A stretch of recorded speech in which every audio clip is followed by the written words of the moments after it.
don't know how to talk on a mic. Yeah. So. Okay. All right, guys. This is Mystic Marge on 92 Zoo coming to you live from Hangout at our Encore Chrysler, Dodge, Jeep, and Ram Beach House, which is our new setup. And right now in the studio, I have got Sir Sly. What's up, guys? Hello. How's it going? This y'all's first time at Hangout? First time. What do you think? So far, so good. We haven't gotten to look around too much. I was here yesterday. I got the full experience. I was hanging out by the beach. I'm like staying in one of those condos with my, all the people stay in, just like right down here on the beach, staying with my family.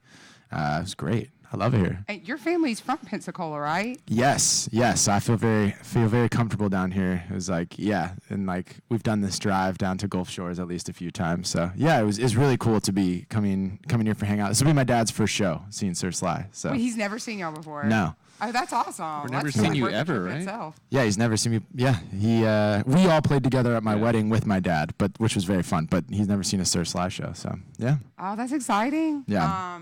Yeah, Pensacola's just around the corner. So y'all are playing at 5 o'clock on the Hangout stage, right? Yeah, it's so y'all are playing the crazy. big stage too. Yeah, we're stoked. Big boy stage. Yeah, it's exciting set time for us. So where are you guys based out of LA? Is that right?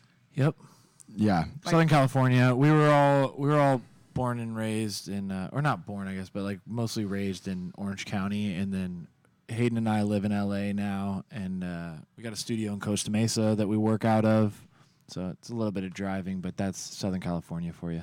So you're on the complete other side of the coast. A little different over here than Yeah, it is in yeah. California. But it's nice. I feel at home around the ocean. So Any of y'all surfers?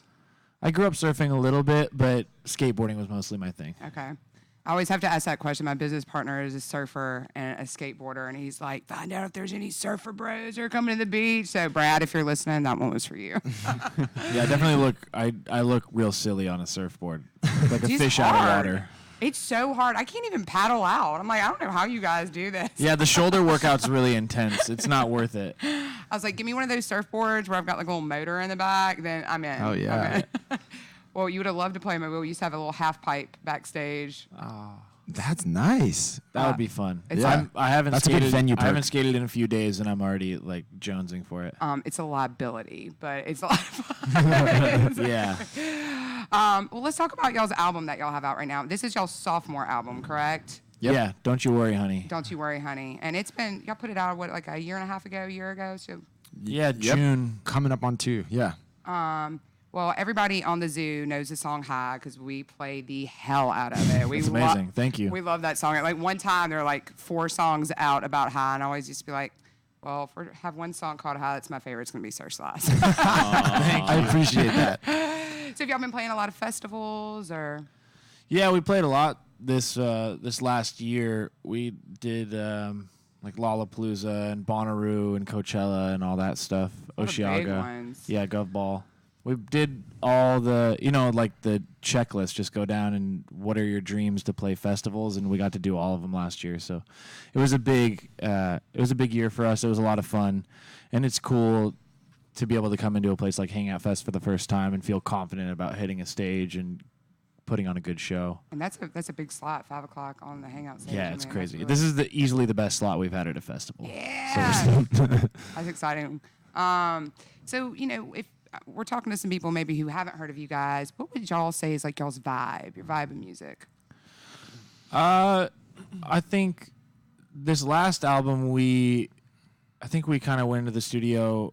I had a lot of stuff going on in my personal life that I needed to write about for the sake of catharsis. That's kind of what I've always gone to music for, is since I was young, writing songs, I've always gone as a way to get out my feelings, and so stuff doesn't sit and fester inside.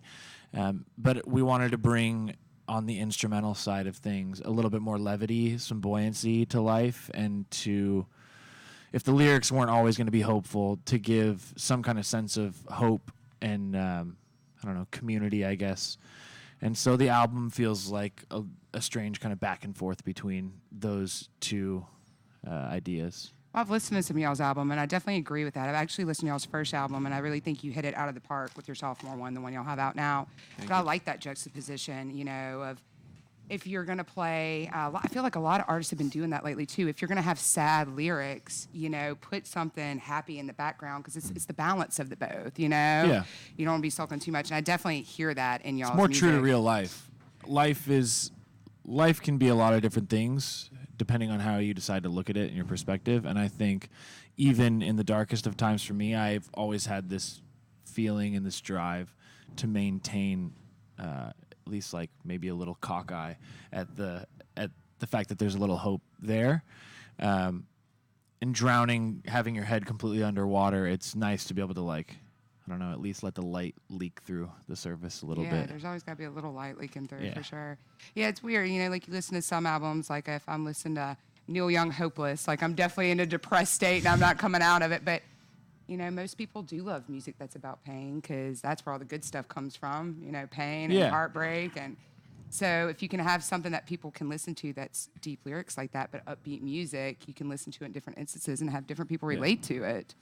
I've said it in a lot of different ways this past year as we've talked about this album, but I grew up listening to music and feeling like it made me feel less alone to hear somebody else talking about the pain that they were going through. And it might not even be the exact same situation, but just hearing that somebody else is not waking up and feeling great in the morning, isn't going through their day feeling great, that they're feeling isolated and alone. There was something about hearing that in somebody else's songwriting that made me feel less alone from the time I was really young.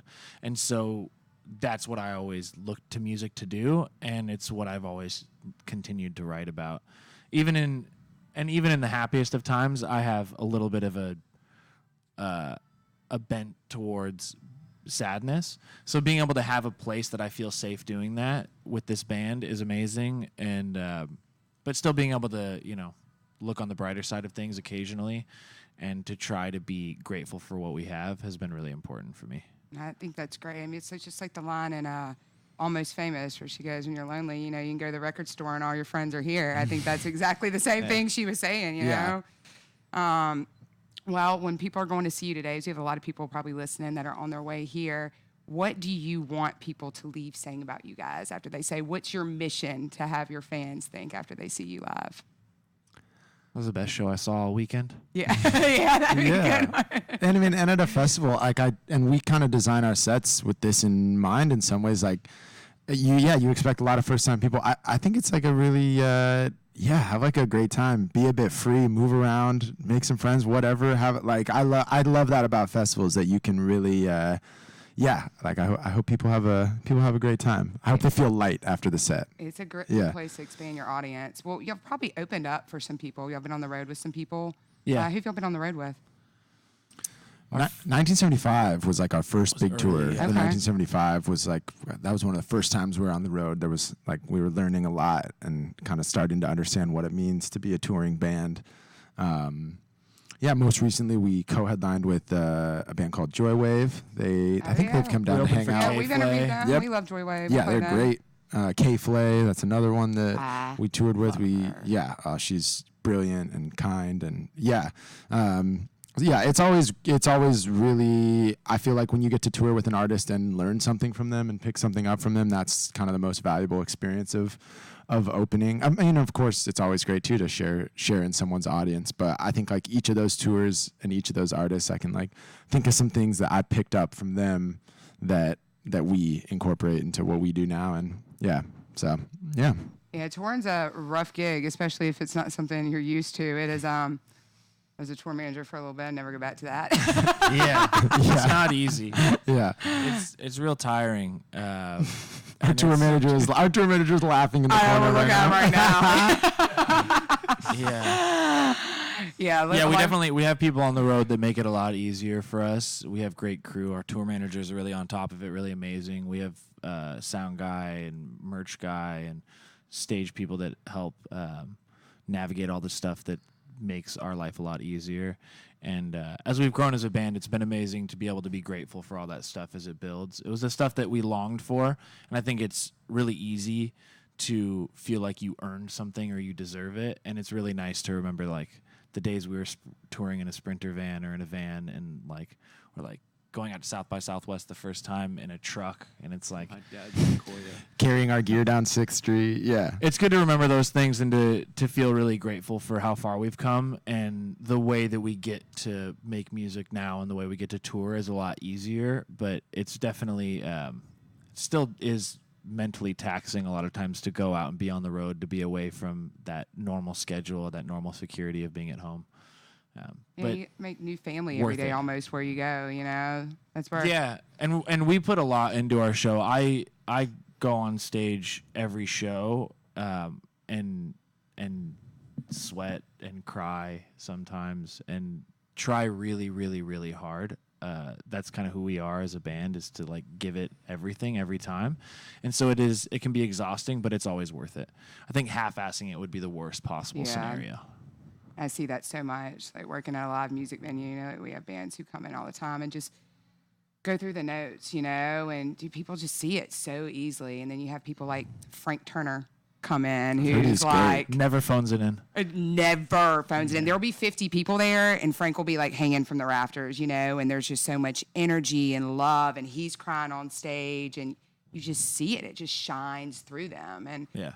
you know, right now I feel like we're at a place in music where that is really coming through, especially in the South. Everything's kind of like 10 years behind a little bit, you know, especially topics right now. But, you know, you have these bands like Has-Beens used to do so well, but now like where we live in Mobile and like Hangouts, like so more music that's on top 40 and actually popular in the rest of the nation right now. So I think the Hangout play will be really big, you know. The internet's done crazy things for connecting the world and kind of forcing this move ahead in a lot of different ways. And yeah, I think it's good in a lot of ways, and but it can also be difficult. It sends you into a place of feeling like you're comparing yourself to a lot of other people or making decisions based on what other people are doing. And I think in some ways that can be really good, and in other ways it's really important, I think, especially for us, just to do what we love to do and to do it the best we can do it, and to obey our influences and stuff, especially musically, like the stuff we grew up listening to. I think trying to run away and shapeshift into something else has never served us very well. And we're always at our best when we are doing what we love to do in a way that we feel has integrity and makes us smile. Like at the end of the day, if we wrote a song that feels like us, I'm the happiest. And if we go and play a show and like I got the space to be able to talk about some stuff that I care about and to play songs that I love, then and I get to have a good cry, maybe, like I'm gonna leave stage knowing that I did my very best, and that's like there's nothing more worth it in the whole world. Yeah, and you're putting your emotions out there for the universe, you know, like when you speak it, you know, it's like into existence. It's getting it off you and it's sharing it with someone else, and that's how you connect with your fans, you know. So how do you feel? I always am curious with this with bands, you know, seeing live music all the time. How do you feel about like when everybody has their phone out during a show and is recording? Like what? I just went to a Tool show the other night, and at Tool you cannot have your phone. I mean, they will kick you out. Every Prince show I went to as well was like that. And at the Tool show, it's been the first time in a while I've been to a show where you couldn't have your phone, and like people were talking to each other, you know, during the show, and everybody was zoned in on their cool lights. And I mean, it's Tool, it's some super dark stuff, but you know, it's awesome. So I'm curious as to how bands feel about that when people always have their phone. Like, is it distracting for you guys? I honestly don't notice. I'm probably like a bad candidate for this. I'm like, I end up pretty locked in with what's going on stage. I could definitely see, like, I don't pull out my phone at shows, or I like to maybe do like a quick video of maybe like 8 seconds of my favorite song, like just because I was there, and then like, but that's not gonna go anywhere. Like, but I don't notice at shows. I'm a bad candidate. Yeah, I don't know. At the risk of sounding like a total geezer, like I don't love it personally if I was to stop and think about it. But when we're playing, like I'm so locked into what I'm doing, and I'm trying to love what I'm doing so much that there's not really space and time for me to judge how somebody else is going to love what they're doing and how they want to take in the show. I think if somebody wants to have a little memento to look back on, and that's the way that they love to experience a show, and they love to be able to relive that experience over and over again, that's great. I mean, we could go on and on about social media, but I think if it has anything to do with like proving something or comparing yourself to other people, or to show what you're doing and to feel good about it because you are able to feel better about yourself through the lens of somebody else looking at you and appreciating it, that is a little strange. So I think whatever people do to feel in the moment, that's great. I'm in the moment, and I think that's the best way to give people a great show, is that, like, I don't care what you do as long as you're not hurting somebody else and you're not hurting yourself. Yeah, I'm seeing it so much, like sending offers for bands. They'll have companies that actually come in now, and they're in charge of taking people's phone when they walk in the door. Yeah, those Jack little White does neoprene that. cases, right? Yeah. Yeah. It's crazy. Like, you're just seeing it more and more and more, and I'm just always curious as how do bands think about that. Well, I'm not really down for policing other people's actions like that. It's like, yeah, no, I agree. I when I saw Jack White, their tour manager came out and gave a little spiel beforehand and was like, take your one photo, do your one thing. He's like, but let's all be in the moment together. And I think that's nice. I think that's a good way of approaching it. You kind of give people an expectation of what feels best for the people on stage, and you also give them the space to exist the way that they want to, and to, but keep it a little contained. I think what they're trying to do is, I can say a moment at Hangout when Stevie Wonder played here, there's 40,000 people not on their phones really then singing along to every word. And it's just like what Eddie Vedder was talking about, the Pearl Jam documentary. It's just like best experience of 20,000 people you don't know, 40,000 people, and you're all together in that moment. Yeah, it's a really spiritual thing. Yeah, and I think that's what the artists are really trying to do when they do that. It gets harder and harder, I think, to like create an experience as an artist that is like this specific universe that you're bringing someone into. Like, I think that's the point. But I do like, I love like Vampire Weekend's been doing these morning shows, like with the new record. Like they'll play at like,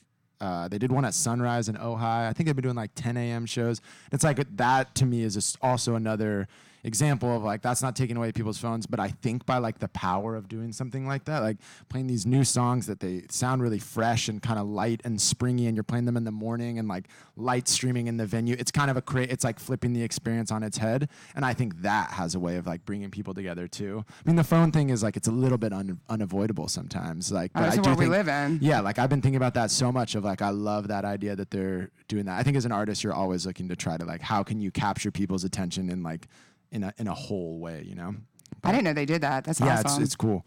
Yeah. It's always about the new experiences. Well, I'm excited to see y'all play at 5. Is there anybody that y'all are trying to see while y'all are here?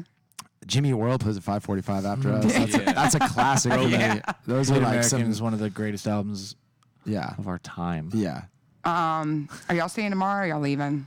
Leaving the Flat morning. ahead. So we're gonna Oh, miss no. Cardi B. You're going to miss Cardi B? Yeah. And I guess the Lumineers are playing, I think, or something. Lumineers, Yeah. who's here? Nice. I'm excited. It's a strong festival. The lineup is, a bunch of great people yesterday. I saw Bishop Briggs yesterday. She's great. awesome. I didn't get to see Yeah. her here. I saw her at another festival, though. She's Yeah. got good energy. Yeah. Super good energy. Y'all's buddy, Shade, were in the studio Yep. yesterday. They spoke Shade. very highly of y'all. I'm sure y'all like to know. We also speak highly of them. Well, hopefully we'll see y'all soon. Well, hopefully if you're on the way to the beach, you'll see them at 5 o'clock at the Hangout stage. Go Come check see out us. their album. Don't Worry, Honey. And I'm going to play you a little Sir Sly right now. So thanks for stopping in. And this is Mystic Marge on Hangout Radio. Thank you. Thank you. Thanks. Well, thanks, guys. Thank you. Easy peasy.